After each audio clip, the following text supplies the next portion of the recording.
सुंदरता। आज की कहानी है सुंदरता। कई साल पहले की ये कहानी है। एक राजकुमार को अपने सुंदर होने पर काफ़ी गर्व था, जो समय के साथ घमंड में बदलता जा रहा था। राजकुमार को अपनी प्रशंसा सुनना बहुत पसंद आता था।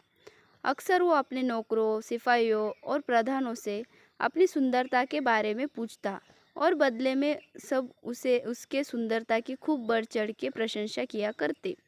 एक बार राजकुमार ने दूसरे राज्य से उसके राज्य में आए प्रवासियों से पूछा कि क्या उन्होंने किसी और राज्य में मुझसे ज़्यादा सुंदर पुरुष कहीं देखा है। यह प्रवासी इस बात को भली भांति जानते थे कि राजकुमार को अपनी प्रशंसा सुनना कितना अच्छा लगता है। हालांकि राजकुमार सच में देखने में सुंदर थे, लेकिन इन प्रवासियों ने उन्हें खुश करने के लिए उनकी कुछ ज़्यादा ही प्रशंसा कर दी। प्रवासियों ने कहा कि उन्होंने अपने राज्य में तो क्या, किसी भी राज्य में उनसे जितना ज़्यादा सुंदर पुरुष नहीं देखा।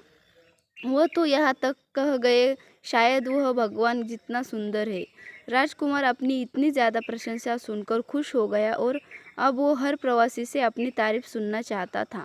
एक बार उसके राज्य में एक साधु आया। राजकुमार ने उसे भी अपने दरबार में बुलाया और वही सवाल पूछा कि क्या उन्होंने राजकुमार से ज़्यादा सुंदर पुरुष कहीं देखा है। साधु ने राजकुमार से कहा कि हाँ, उन्होंने सुबह उनसे भी ज़्यादा सुंदर पुरुष देखा है। सभी साधु की बात सुनकर हैरान थे। राजकुमार ने साधु से पूछा, कौन है वो पुरुष।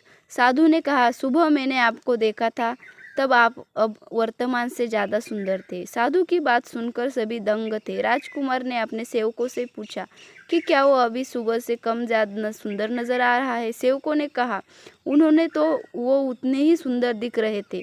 राजकुमार ने साधु से पूछा, जब सभी को कोई फर्क नहीं नजर आ रहा था, तो भला आप ऐसा क्यों कह रहे हैं। साधु ने राजकुमार से कहा कि ये सब आपकी नौकरी करते हैं, इसलिए इन्हें आप में कोई कमी नहीं दिखेगी और मैं ये साबित कर सकता हूँ। साधु ने एक कटोरे में पानी मंगवाया और राजकुमार के कुछ सेवकों को दिखाया और उन्हें बाहर जाने के लिए कहा। फिर साधु ने उस पानी के कटोरे से एक चम्मच पानी निकाला और फेंक दिया।